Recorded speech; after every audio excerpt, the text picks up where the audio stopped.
It does. Unfortunately, sadly, that's the argument on a lot of issues with the left, and then that's the trouble. You don't want to frame it in those terms. As you know, I'm a supporter, but I hate that kind of advocacy. It really is horrible. I just want to go to your cartoon for tomorrow, Johannes, because we happen to have it, and it does actually draw on these themes. And you've got the Indigenous communities who need some help out in the desert. And Albo's, he's Priscilla, Queen of the Desert. No, he's off to Sydney for the Mardi Gras. This is just genius, Johannes. Congratulations. That is beautiful. Yeah. And bravos for you too, Warren, because I want to show yours from today, because this cuts to the cost of living crisis. And you've got the shopping list for the Australian suburban family, and that's electricity, petrol, food, interest rates, housing crisis and the like. And of course over here, Albo's shopping list is The Voice, electric cars, superannuation and the Radio Birdman t-shirt. But this is it.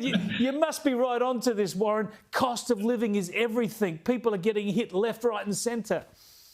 It's unbelievable. It's like what is going on? They've got seem to have such tin air to these things. People are really, really doing it tough. And I think what will happen is we're all sort of sleepwalking to all these things that are being engineered for us. One day, everybody's going to wake up and go, hey, I haven't got any fuel for my car. I can't afford it. I can't afford food. I can't afford rent. I don't have a house. Why is this? How did we get here? We've got all these other things, these sort of extraneous, big picture, lovely things like that. But you know, it's really going to bite hard, and I think there'll be some kind of backlash, I reckon. Now, I want to get some thoughts from both of you about Joe Biden and just how well he's going. He had a big week, of course, going to Ukraine, but a couple of other things went wrong. And I'm going to show you some pictures here that I've often told my producer not to put in the show, right? Now, there's lots of Biden stuff-ups and stumbles that I'm happy to show, but this one I always think is a bit too cruel. What do you think?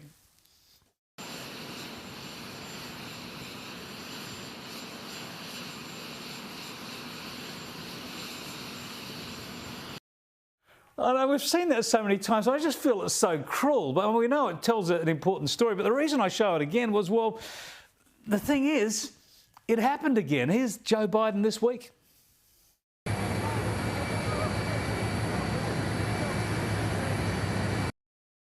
Look, it's rough, Johannes, isn't it? Can't they park the bloody plane at an airport where it can just walk on an air bridge? I know, it is hard to watch. Whenever I see that, I always think of Monty Burns in The Simpsons, you know, the old ancient billionaire who sleeps in a cryogenic chamber. And there's one scene in The Simpsons where his hand, I think, is up against an air conditioning unit and the fingers just flap like little twigs in the breeze. It's that kind of look. Poor old Joe. I mean, a stiff breeze blows up on the tarmac and over he goes. It really is hard to watch. Warren, why don't they? If they can't have an air bridge, let someone walk up with him, take his elbow. I mean, the bloke needs a steadying hand. Look, he's only doing it to sort of lighten the mood. We all know that Europe's on the verge of a third world war, and he's just lightening the scene. Everybody loves a bit of slapstick, a bit of Buster Keaton, you know, and he gets Buster Keaton. I mean, anybody can fall downstairs, but watch this, I can do upstairs. That's a pretty cool thing. Not everyone can do that. He will be remembered for a long while for being the bloke who could always fall upstairs. Thanks for joining us, Warren and Johannes. Appreciate your time and love your work.